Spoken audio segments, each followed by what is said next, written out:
Kato tala no lotu e ia te kawhaahinga tapu, pe e ia mo nātou e tokoni pe mo whakailonga ia te utoto o ngā tapu. Hange la ko te tau te pele, mo ka sio tonu aia o te tamai ani ko Petelo hatau whaao, ko a iloi tona ki hingo ani ko Paskaka. Petelo malo ta whakataki, ko te kakumai ki a koe te ahoni ko te whia ilo ta whito, ki te ngau e tapu ani e ke whai i te loto e ke resia ani ia te tau te pele. Pene ku wholo hau whawhetaki me te ngau ani? I whoki.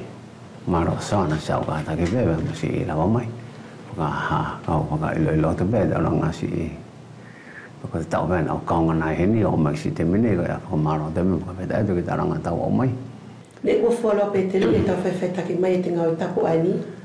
Si ngau ani sana, si i koro tau te hinani. Nā kamata mai i au kore sio. I te teme o pātari se. Kana o tālari pe. Pea whakamuri lewa ai. Si teme o pātari se pea hoko mai lewa musi teme ani. Pane ko pātari luka nea o ake ki au o ka ho tāte whakailo si tāpo o. Pa ho o tā. Tu hong furumaru vai te pere, tu hong furumaru vai te lari. Pea hoki osi lewa ai. Pa kauna pa pātari luka kore mai ka ho rā tāhisi e kare sia. Hemare ke sio ki hina tahi pararaki e. O ka kumai laki te ahone? O taru mai teme ani.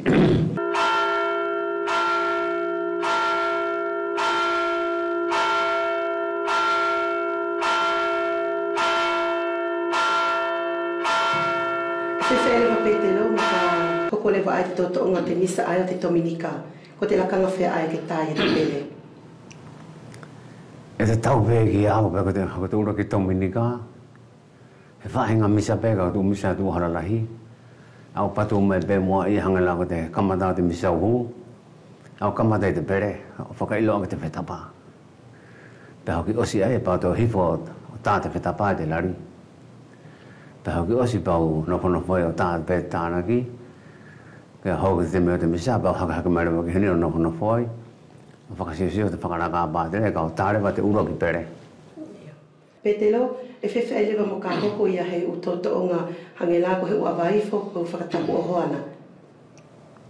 Si whae whakasiona. Ke he pē kau iloi, tau hifo mai au po. Whae hata tō. Whakailonga te agresia, pēka hokore pa te awa te mate e ki tōna whenua roto. Tau whaere whata tō tau ine whakaparo via. Tau ine ake pere. Pēka hokola te temina ai o te whetapa la tā whitu i te uho a tā, e ke tātu o whia i te pere.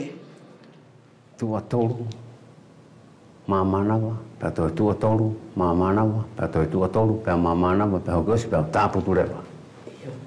Pea ko te koi ai Petelo e tokanga tāwhito mai ki te whakamao te pele, pea mo te upotu ani o te umaia, mo ka hoko he upi whainga tā ia kia. Si vai whakisona, si vai a kōpea. Mai te umaia, o se ona whakamaia runga. Ko te umatata unga nā ai, ko koe tonu pe ai e ke kake tonu mai o alu oski te tauanga te pele o whakamaa.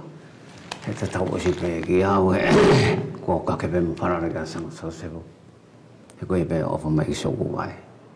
Longo lātou kua vai Petelo, ka ke loto whakataki e pe o whakahoko ia te ngau e tapu ani. Ake pe se aku tui.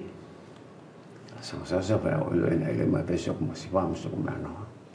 Ko tona o hinga la Petelo, te ngau ani ke whai, ka longo ia te kāinga lotu furi ki te tau te pele, paina tō iloi, e ia te tō onga whakalotu, e roto onga whakahoko i te ekelesia.